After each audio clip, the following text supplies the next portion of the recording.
In connection with this conversation, I remember another.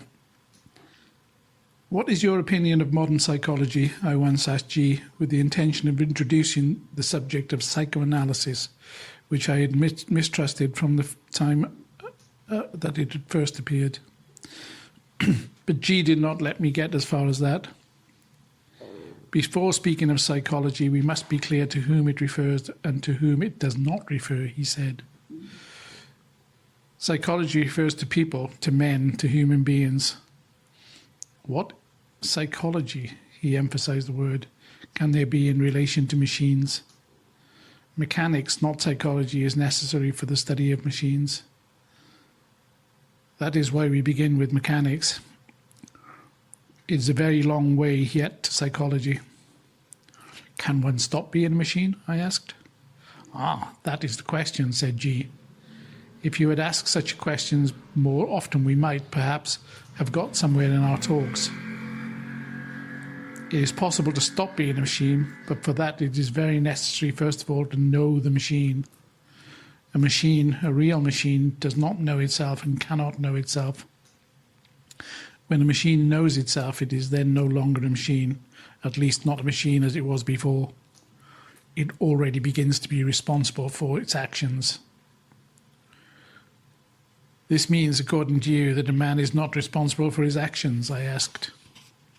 A man, he emphasized this word, is responsible. A machine is not responsible.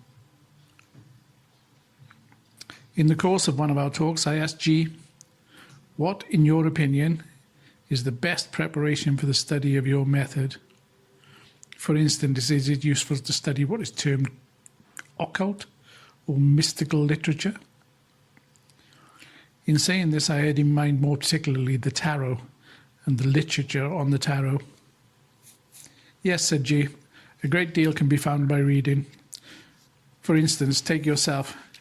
You might already know a great deal if you knew how to read.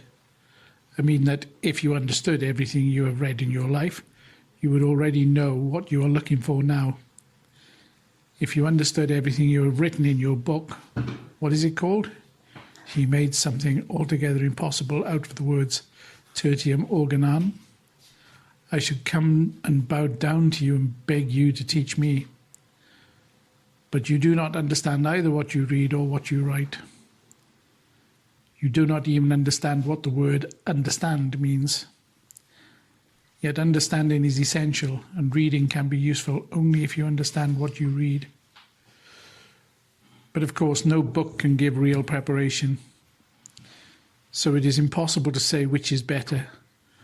What a man knows well, he emphasizes the word well, that is his preparation.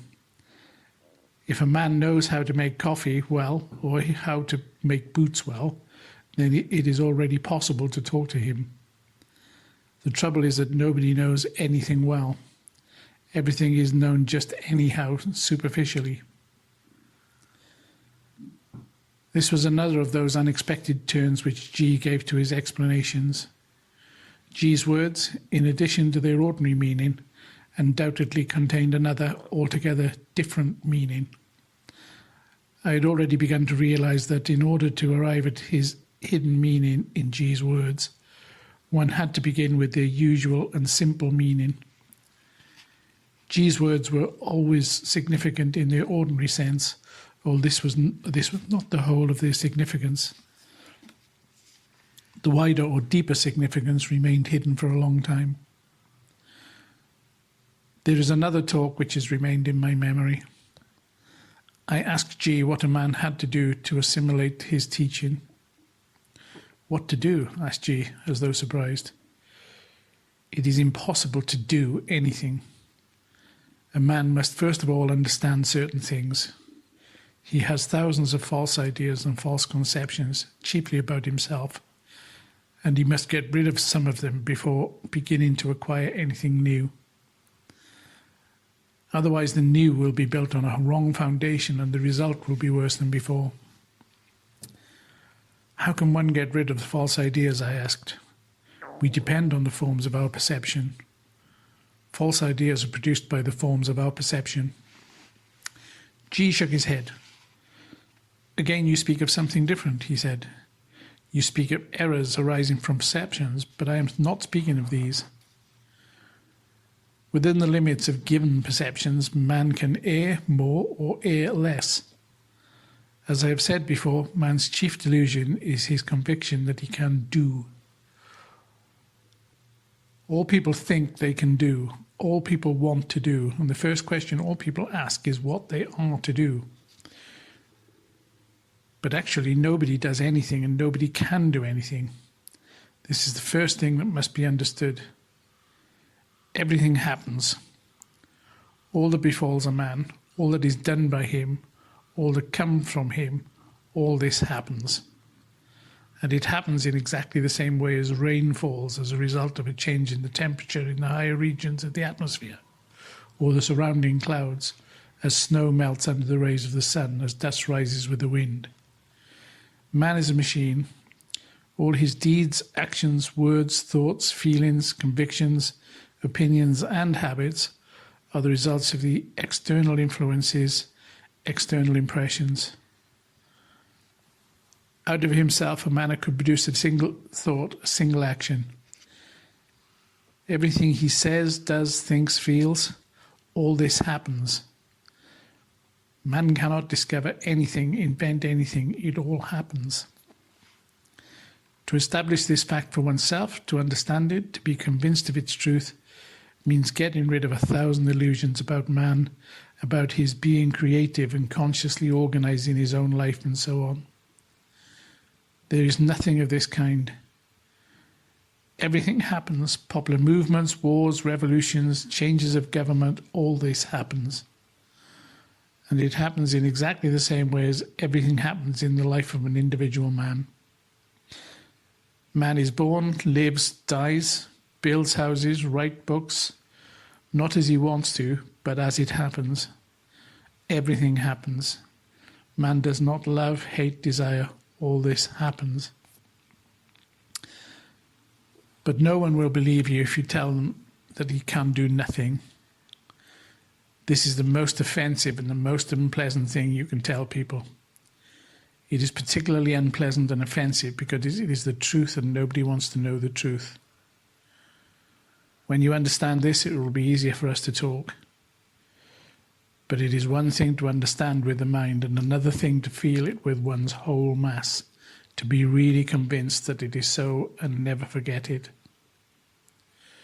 With this question of doing, G emphasized the word, yet another thing is connected. It always seems to people that others invariably do things wrongly, not in the way they should be done. Everybody always thinks he could do it better.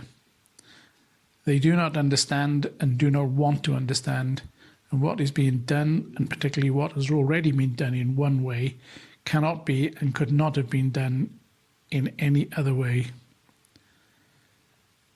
Have you noticed how everyone is talking about the war? Everyone has his own plan, his own theory. Everyone finds that nothing is being done in the way it ought to be done. Actually, everything is being done in the only way it can be done. If one thing could be done different, everything could be different. And then perhaps there would have been no war. Try to understand what I am saying. Everything is dependent on everything else. Everything is connected, nothing is separate. Therefore, everything is going in the only way it can go. If people were different, everything would be different. They are what they are, so everything is as it is. This was very difficult to swallow. Is there nothing, absolutely nothing, that can be done? I asked. Absolutely nothing. And can nobody do anything? That is another question. In order to do it, it is necessary to be, and it is necessary first to understand what to be means. If we continue our talks, you will see that we use a special language and that in order to talk with us, it is necessary to learn this language. It is not worthwhile It is not worthwhile talking in ordinary language because in that language it is impossible to understand one another. This also at the moment seems strange to you, but it is true. In order to understand, it is necessary to learn another language. In the language which people speak, they cannot understand one another. You will see later on why this is so. Then one must learn to speak the truth. This also appears strange to you. You do not realize that one has to learn to speak the truth. It seems to you that it is enough to wish or to decide to do so. And I tell you that people comparatively rarely tell a deliberate lie.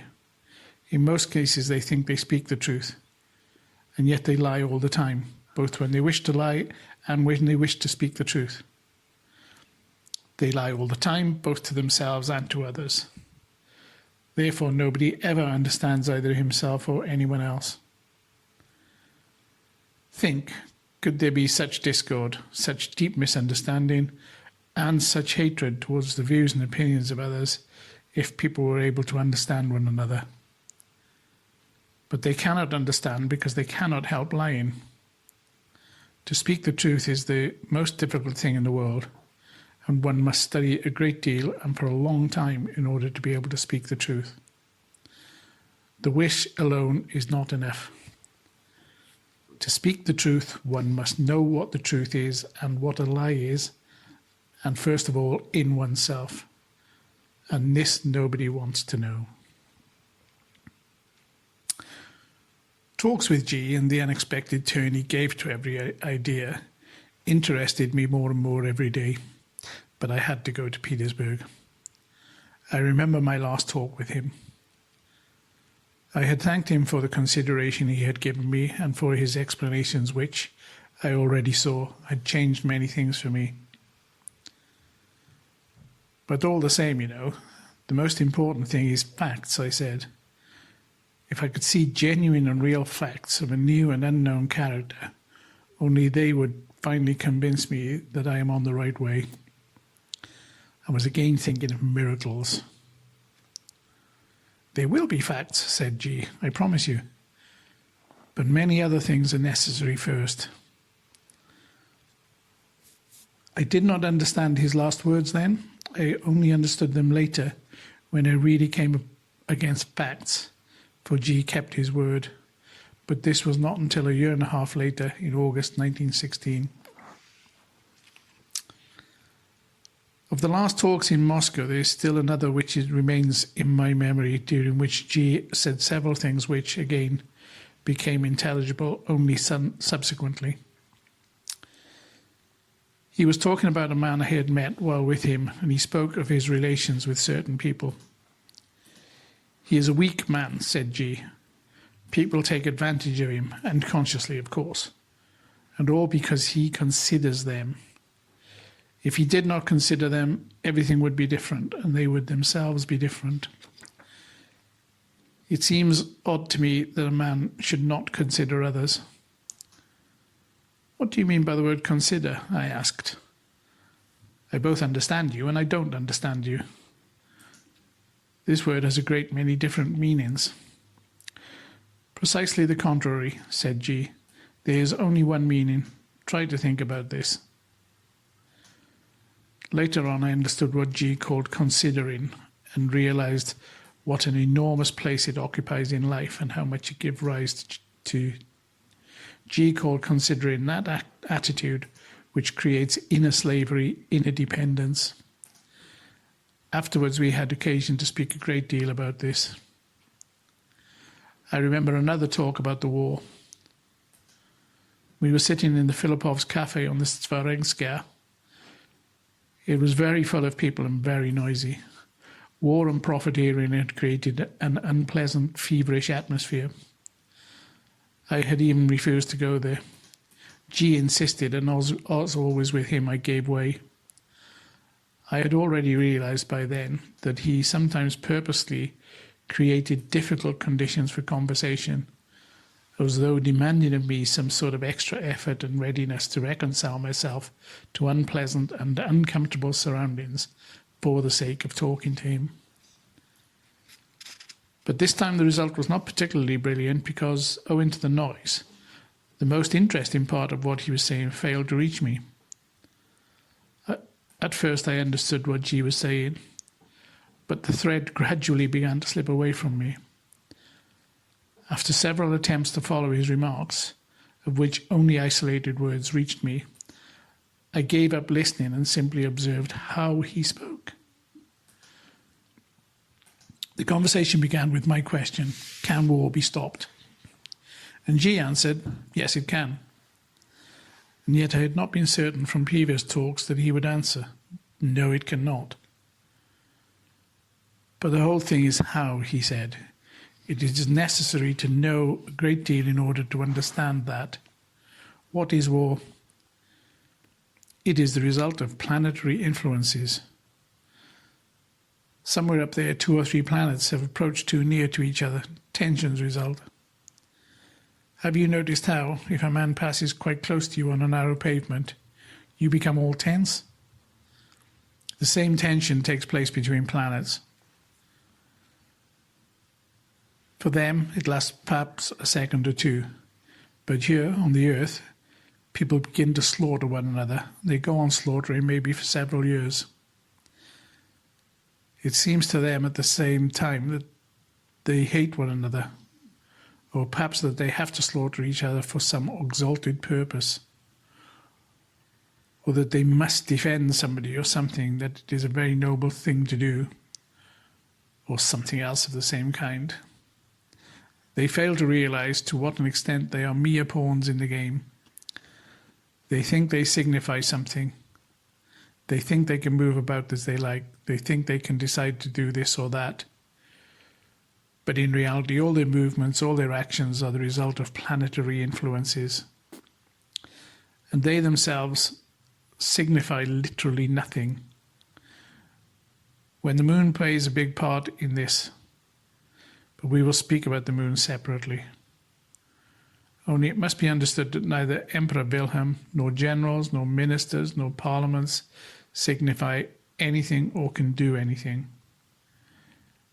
Everything that happens on a big scale is governed from outside and governed either by accidental combinations of influences or by general cosmic laws. This was all I heard. Only much later I understood what he wished to tell me. That is, how accidental influences could be diverted or transformed into something relatively harmless. It was really an interesting idea referring to the esoteric meaning of sacrifices. But in any case, at the present time, this idea is only an historical and a psychological value. What was really important, and what he said quite casually, so that I did not even notice it at once and only remembered later in trying to reconstruct the conversation, was his words referring to the difference of time from planets and from man. And even when I remembered it, for a long time I did not realize the full meaning of this idea. Later very much was based on it. Somewhere about this time, I was very much struck by a talk about the sun, the planets, and the moon. I do not remember how this talk began, but I remember that G drew a small diagram and tried to explain what he called the correlation of forces in different worlds. This was in connection with the previous talk, that is, in connection with the influences acting on humanity. The idea was roughly this. Humanity, or more correctly, organic life on Earth, is acted upon simultaneously by influences proceeding from various sources in different worlds. Influences from the planets, influences from the moon, influences from the sun, influences from the stars. All these influences act simultaneously. One influence predominates at one moment and another influence at another moment. And for many, there's a certain possibility of making a choice of influences. In other words, of passing from one influence to another. To explain how would need a very long talk, said G. So we will talk about this some other time.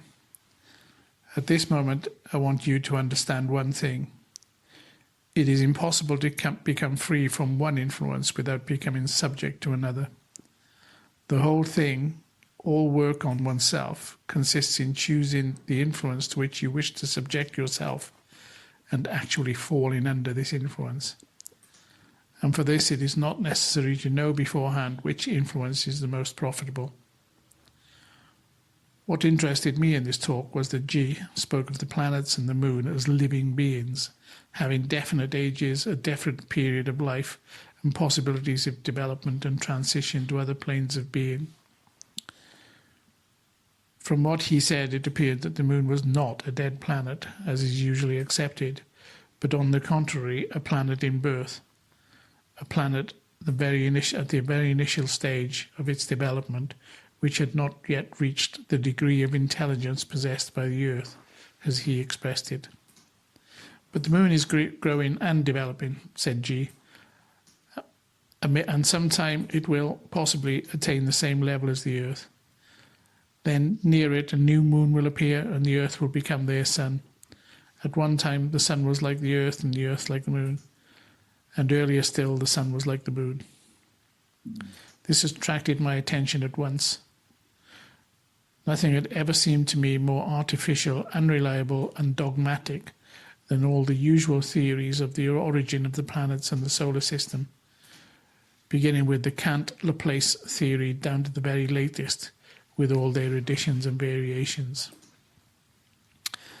The general public consider these theories, or at any rate the last one known to it, to be scientific and proven. But in actual fact, there is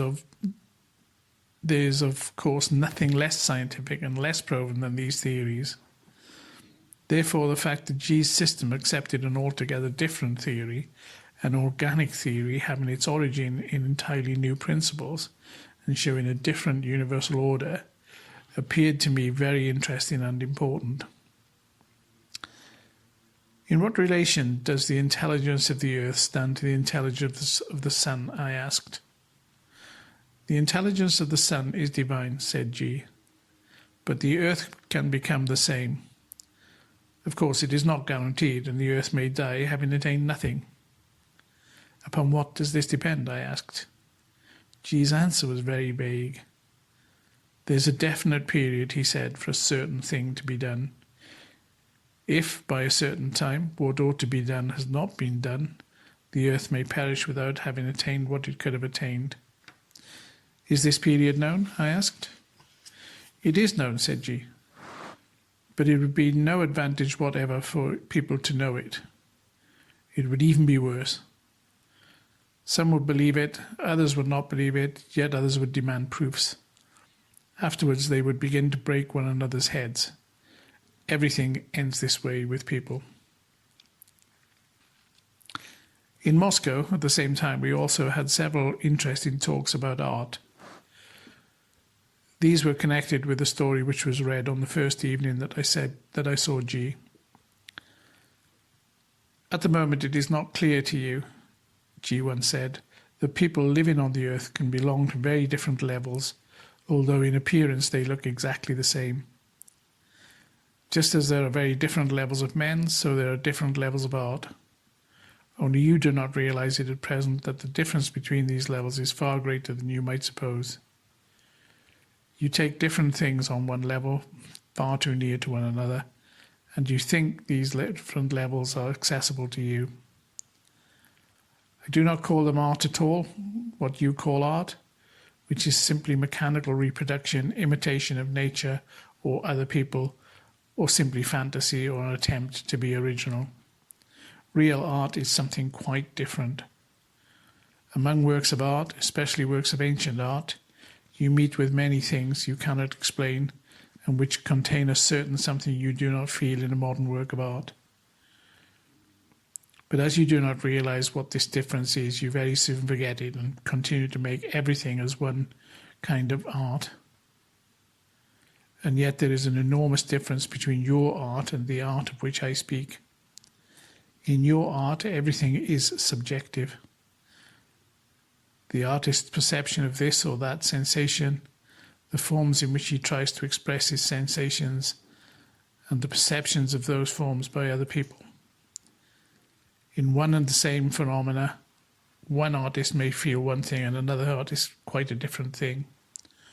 One and the same sunset may evoke a feeling of joy in one artist and a sadness in another. Two artists may strive to express exactly the same perceptions by entirely different methods in different forms, or entirely different perceptions in the same forms, according to how they are taught or contrary to it. And the spectators, listeners, or readers will perceive not what the artist wished to convey or what he felt, but what the forms in which he expresses his sensations will make them feel by association.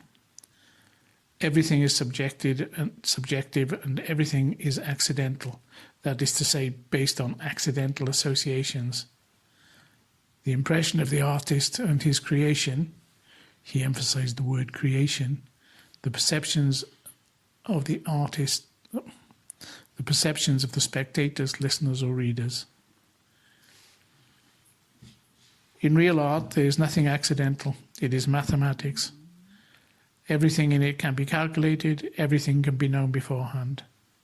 The artist knows and understands what he wants to convey, and his work cannot produce one impression on one man and another impression on another, presuming, of course, people on one level. It will always, and with mathematical certainty, produce one and the same impression. At the same time, the same work of art will produce different impressions on people of different levels, and people of lower levels will never receive from it what people of higher levels receive. This is real objective art. Imagine some scientific work, a book on astronomy or chemistry. It is impossible that one person should understand it in one way and another in another way. Everyone who is sufficiently prepared and who is able to read this book will understand what the author means, and precisely as the author means it. An objective work of art is just such a book, except that it affects the emotional and not only intellectual side of the man. Do such works of objective art exist at the present day, I asked. Of course they exist, answered G. The Great Sphinx in Egypt is such a work of art, as well as some historically known works of architecture, certain statues of gods, and many other things. There are figures of gods and of various mythological beings that can be read like books, only not with the mind but with the emotions, provided they are sufficiently developed. In the course of our travels in Central Asia, we found, in the desert of the foot of the Hindu Kush, a strange figure which we thought at first was some ancient god or devil. At first, it produced upon us simply the impression of being a curiosity. But after a while, we began to feel that this figure contained many things, a big, complete, and complex system of cosmology. And slowly, step by step, we began to decipher this system. It was in the body of the figure, in its legs, in its arms, in its head, in its eyes, in its ears, everywhere. In the whole statue there was nothing accidental, nothing without meaning. And gradually we understood the aim of the people who built this statue. We began to feel their thoughts, their feelings. Some of us thought that we saw their faces, heard their voices. At all events, we grasped the meaning of what they wanted to convey to us across 1,000 years, and not only the meaning, but all the feelings and emotions connected with it as well. That indeed was art. I was very interested in what G said about art. His principle of the division of art into subjective and objective told me a great deal. I still did not understand everything he put into these words. I had always felt in art certain divisions and gradations which I could neither define nor formulate, and which nobody else had formulated. Nevertheless, I knew that these divisions and gradations existed, so that all discussions about art without the recognition of these divisions and gradations seemed to me empty and useless, simply arguments about words. In what G had said, in his indications of the different levels, which we fail to see and understand. I felt an approach to the very gradations that I had felt but could not define. In general, many things which G said astonished me. They were ideas which I could not accept and which appeared to me fantastic and without foundation. Other things, on the contrary, coincided strangely with what I had thought myself and with what I had arrived at so long ago. I was most of all interested in the correctness of everything he said.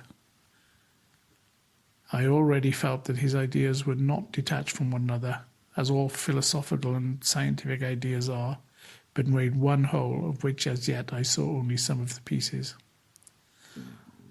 I thought about that in the night train on the way from Moscow to Petersburg. I asked myself whether I had indeed found what I was looking for.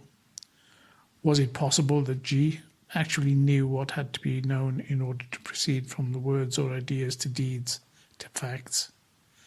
I was still not certain of anything, nor could I formulate anything precisely. But I had an inner conviction that something had already changed for me, and now everything would go differently. Can you read again this bit here? I was most of all interested in the connectedness of everything he said. Okay. Yeah, correctness, I said, is connectedness. Connectedness.